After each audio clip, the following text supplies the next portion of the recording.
اللہ تعالیٰ نے ان آیات میں اپنی قدرت کی بڑی بڑی نشانیوں کو اور دلیلوں کو ذکر کیا ہے۔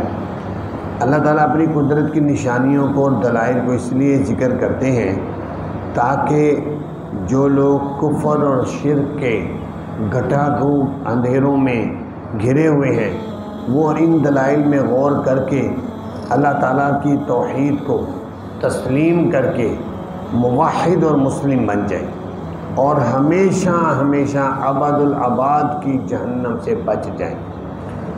تو فرمایا اللہ وہ ذات ہے جس نے بنایا تمہارے لیے رات کو لتسکنوا فیہ، تاکہ تم سکون کرو اس رات میں۔ یہ ایسی چیزیں ہیں جو انسان اپنی آنکھوں سے دیکھتا ہے، کسی کو عقلی دلائل دینے کی ضرورت نہیں ہے، آنکھوں سے نظر آنے والی چیز ہے کہ اللہ نے رات بنائی۔ دن کا تھکا ہارا انسان کام کاج کر کے جو ہے رات کو وہ سوتا ہے، ساری رات آرام کرتا ہے، جس کی وجہ سے اس کے جسم کو، دماغ کو، ہر چیز کو سکون مل جاتا ہے۔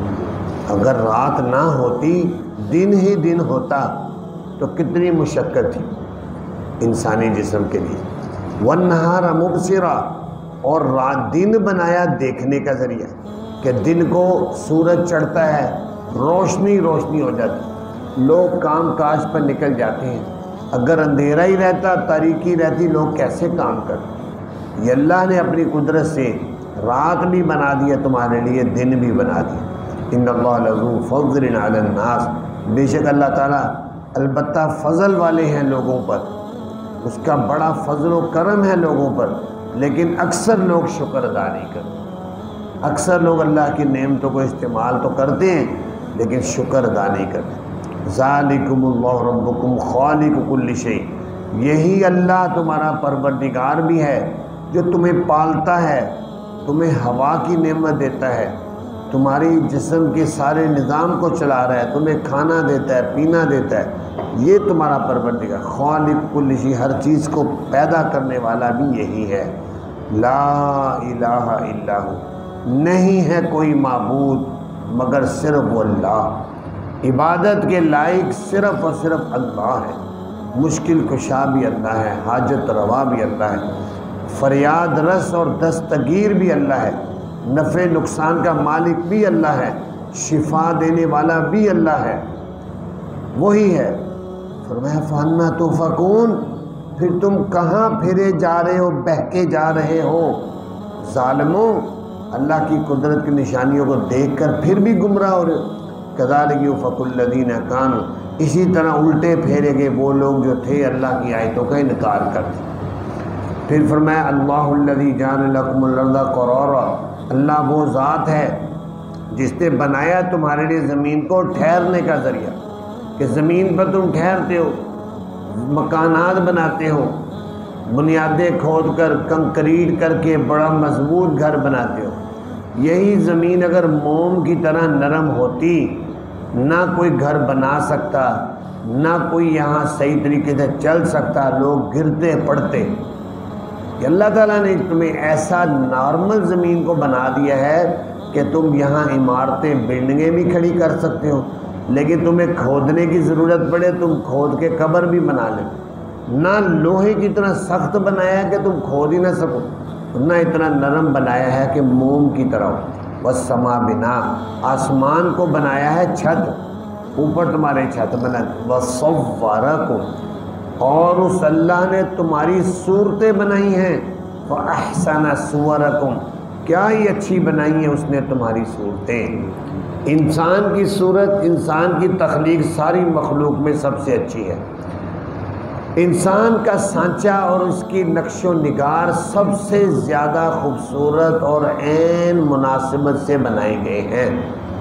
اگرچہ سارے انسان خوبصورت نہیں ہیں اکثر ٹھیک، لیکن اگر کوئی ایسے بھی ہیں جن کی شکل و صورت اتنی خوبصورت نہیں ہے، لیکن جانوروں کے لحاظ سے دیکھیں پھر بھی وہ ٹھیک ہے۔ تو اللہ تعالیٰ نے صورت بنائی ہے، آنکھیں یہاں لگائیں، ناک لگایا، ہونٹ لگائے، دانت لگائے، کان لگائے، یعنی کتنا حسین بنا. تو مصور حقیقی اللہ ہے جو صورت بنانے والا. اسی لیے فرمایا کسی کو صورت بنانے کی اجازت نہیں، کوئی تصویر نہیں بنا سکتا. اگر کسی نے تصویر بنائی تو وہ حرام کام میں مبتلا ہوا ہے. اور نبی پاک صلی اللہ علیہ وسلم نے فرمایا صورت بنانے والے، تصویر بنانے والے اور بنوانے والے کو قیامت کے دن یہ عذاب ہوگا کہ اللہ تعالیٰ فرمائیں گے میں نے تو چلو انسان کا پتلا بنایا، مخلوق بنائی، اس کی صورت بنائی، پھر میں نے اس میں جان بھی ڈالی. تم نے صورت بنائی، تصویر بنائی، اب تم جب تک اس میں جان نہیں ڈالتے تم جنت میں نہیں جا سکتے. تو اس کو جان ڈالنے کا حکم ہو اور وہ بے بس ہوگا، کیسے جان ڈال. اسی لیے نبی پاک صلی اللہ علیہ وسلم نے فرمایا جس گھر میں تصویر ہوگی، کتا ہوگا، وہاں رحمت کا فرشتہ نہیں آ سکتا. لوگ تصویریں بڑے شوق سے لگا لیتے ہیں. تصویر لگانا ناجائز ہے گھر میں، اگرچہ جو شناختی کارڈ یا پاسپورٹ یا جو مجبوراً کچھ چیزوں پر بنی ہوتی ہیں وہ جیب کے اندر بند ہیں یا آپ کے گھر میں کسی جگہ پر محفوظ ہیں، وہ ایک مجبوری کی شکل میں بامر مجبوری اجازت، ورنہ صورت تصویر بنانے کی اجازت نہیں. لوگ شادیوں پر بے تحاشا تصویریں بناتے ہیں اور دوسرے مواقع پر اس بات کو غور کرنا چاہیے کہ صورت بنانا، نبی پاک صلی اللہ علیہ وسلم کی ایک حدیث ہے کہ قیامت کے دن سب سے سخت عذاب تصویریں بنانے والوں کو ہوگا.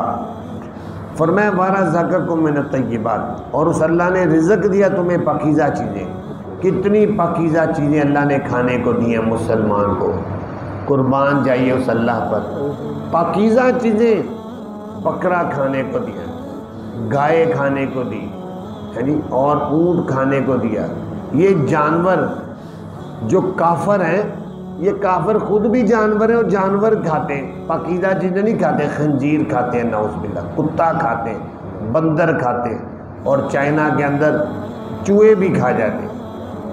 جتنی گندی چیزیں. مسلمان کو اللہ تعالیٰ نے فرمایا تمہارے اندر کتنی بڑی ایمان کی نعمت ہے، تم نے گندی چیز نہیں کھانی، یہ پاکیزہ چیزیں تمہارے لیے حلال ہیں، یہ جتنا مرضی کھاؤ. تو فرمایا رزق دیا تمہیں پاکیزہ چیزیں، یہ اللہ ہے تمہارا پروردگار ہے. لوگ ڈاکٹر حکیم کی بات پر بڑا یقین رکھتے ہیں. ڈاکٹر صاحب نے کہہ دیا جی یہ میرے لیے چھوٹا گوشت بہتر ہے، یعنی یہ فلانی چیز بہتر ہے، اور اللہ نے تمہیں کہہ دیا تمہارے لیے یہ چیزیں بہتر ہیں. اللہ نے جس چیز کا بتا دیا، اللہ تعالیٰ نے تو خود اس مشینری انسان کو بنایا ہی اللہ نے ہے. اس کے لیے جو بہتر تھا اس نے کہہ دیا کہ یہ چیزیں استعمال کرو. بابرکت ہے اللہ جو رب العالمین ہے، هو الحی لا الہ الا هو، وہی ہمیشہ سے زندہ ہے، کبھی نہیں مرے گا، ہمیشہ زندہ رہے گا. بڑی بڑی مخلوق ہیں، ان کی بڑی لمبی لمبی عمریں ہیں. فرشتوں کی ہزاروں لاکھوں سال سے وہ زندہ ہیں. جنات ہزاروں سال، انسانوں سے بھی پہلے کے جنات ہیں. اور ابلیس لعین کی عمر کتنی ہے؟ بہت زیادہ. لیکن یہ سارے ایک نہ ایک دن مر جائیں گے. صرف ایک ذات باقی رہے گی، وہ اللہ کی ہے، وہ نہیں مرے گی.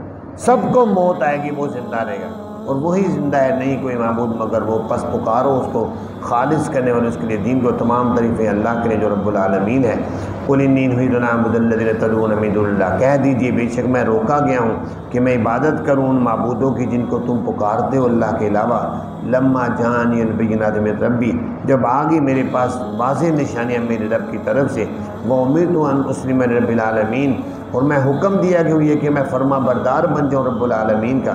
والذی خلقکم من تراب ثم من نطفۃ ثم من علقہ، وہ اللہ وہ ذات ہے جس نے پیدا کیا تمہیں مٹی سے، پھر نطفے سے، پھر جمے ہوئے خون سے.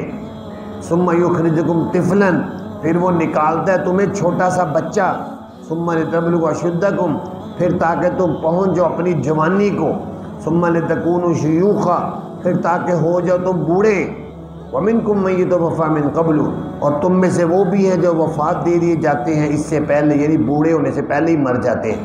وَلِتَبْلُغُوا أَجَلًا مُّسَمًّى، تاکہ تم پہنچ جاؤ مدت مقرر تک. وَلَعَلَّكُمْ تَعْقِلُونَ، تاکہ تم سمجھو. والذی یحیی و یمیت، وہ اللہ ہی وہ ذات ہے جو زندہ بھی کرتا ہے موت بھی دیتا ہے۔ فَإِذَا قَضَىٰ أَمْرًا، جب وہ فیصلہ کرتا ہے نا کسی کام کا، لوگ تو بڑے پاپڑ بیلتے ہیں کسی کام کو کرنے، جب وہ فیصلہ کرتا ہے یہ کام کرنا ہے، فَإِنَّمَا يَقُولُ لَهُ كُن فَيَكُونُ، یہی بات ہے، وہ کہتا ہے اس کام کو ہو جا، بس وہ ہو جاتا ہے۔ یہ اللہ تعالیٰ نے اپنی قدرت کی دلائل دیے ہیں۔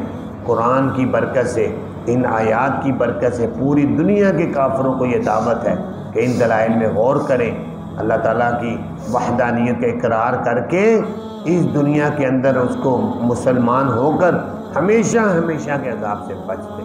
اللہ تعالیٰ سے دعا ہے اللہ تعالیٰ ہمیں قرآن پاک پر اور دین کی سب باتوں پر پختہ یقین نصیب فرما دے۔